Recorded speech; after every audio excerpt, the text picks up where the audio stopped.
Camera number 327 of 365 is what we nowadays regard as a bridge camera, the Olympus IS-1000. Quite a number of features built into the camera, which hopefully we'll show you.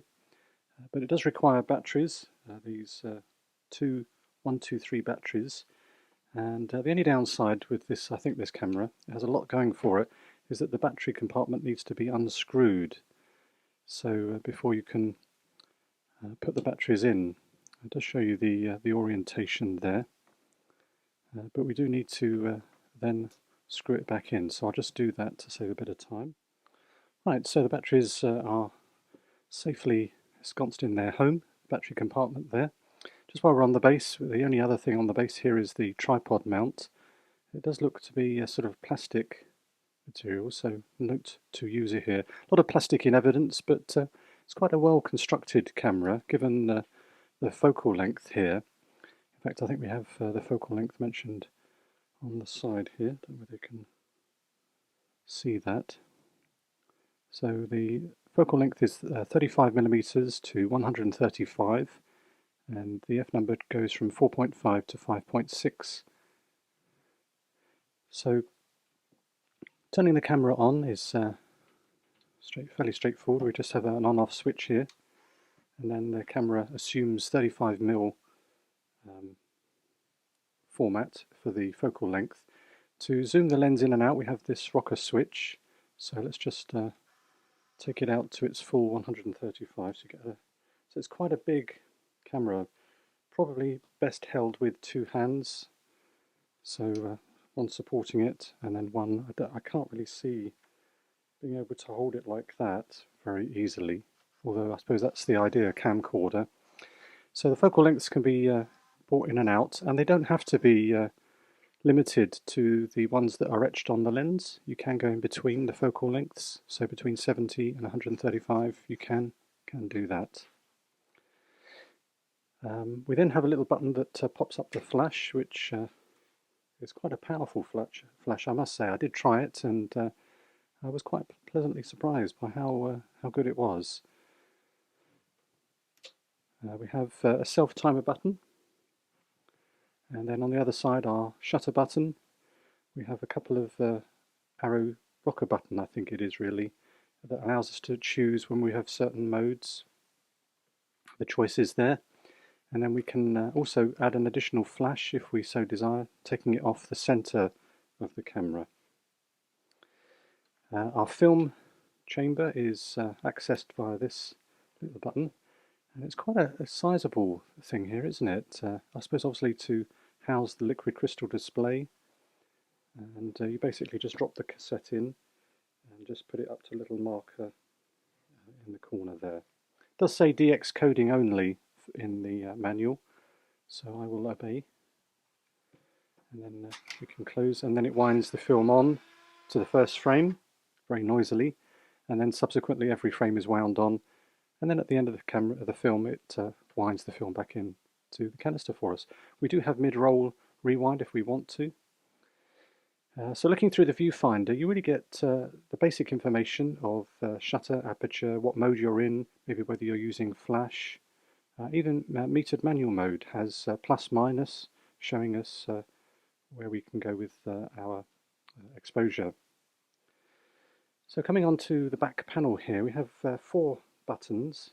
Our mode is on the first one, the left, and that will allow us, if we hold it in and use the rocker switch, we can go from aperture priority, manual, and program. No shutter priority, interestingly enough. So program, aperture, manual. When we're in manual mode, we use the rocker switches to change aperture, and then we use the another button, the exposure compensation button, to change shutter speed, which seems slightly counterintuitive, I guess. I don't know, or it does to me anyway, but that's how it works. Let's just put it back into an automatic program mode. I don't know whether you can see on the line here, there is actually, if you press the mode button and the exposure compensation button, you can get a factory reset, which is nice.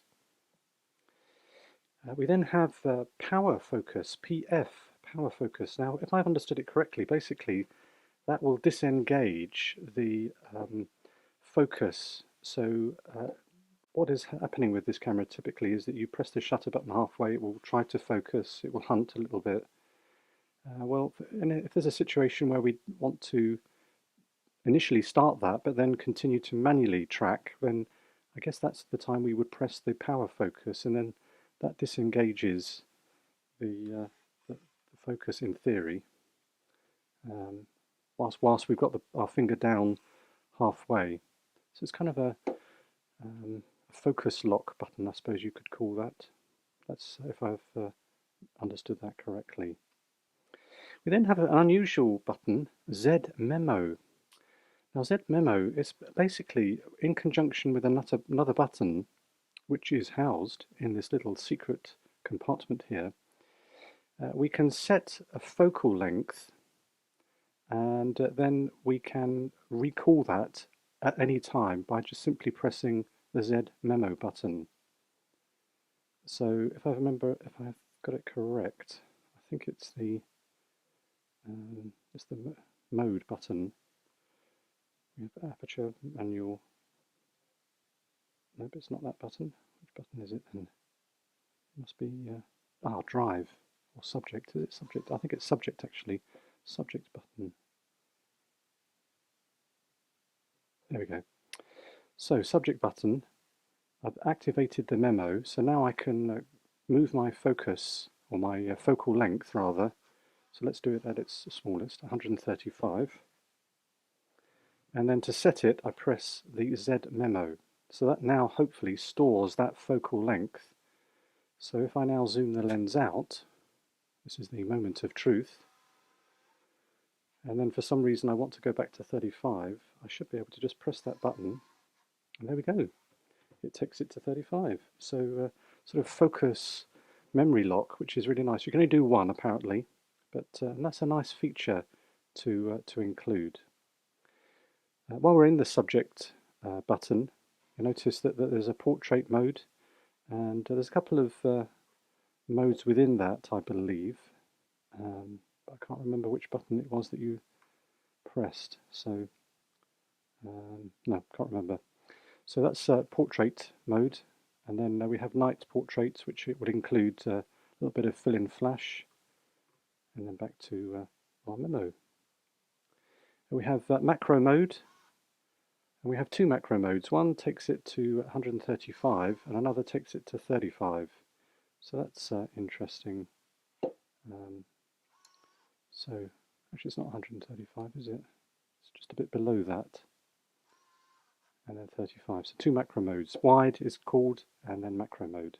So presumably, if we're doing pictures of flowers, we'd use one of the functions, the normal macro mode, and then if we're perhaps doing the interior of a car, we want to get a wide angle view, that's the way we can do that. Drive mode, and we have continuous release, double exposure, that's nice, and single release. We mentioned the subject, and then finally the flash button. We can choose a red eye reduction, a bit of fill-in flash, and then finally the rewind film button. So I've just gone through it very, very quickly, but it shows you, it gives you an impression of what this camera is capable of. Certainly, I found it very, very good to use. Quite a heavy camera, so definitely need the strap. I definitely have to use two hands, but it's good glass. As is to be expected from Olympus. Even though it's got a little bit of fungus inside it, the images seem okay. So that's a quick overview of the Olympus IS-1000, and that has been camera number 327 of 365.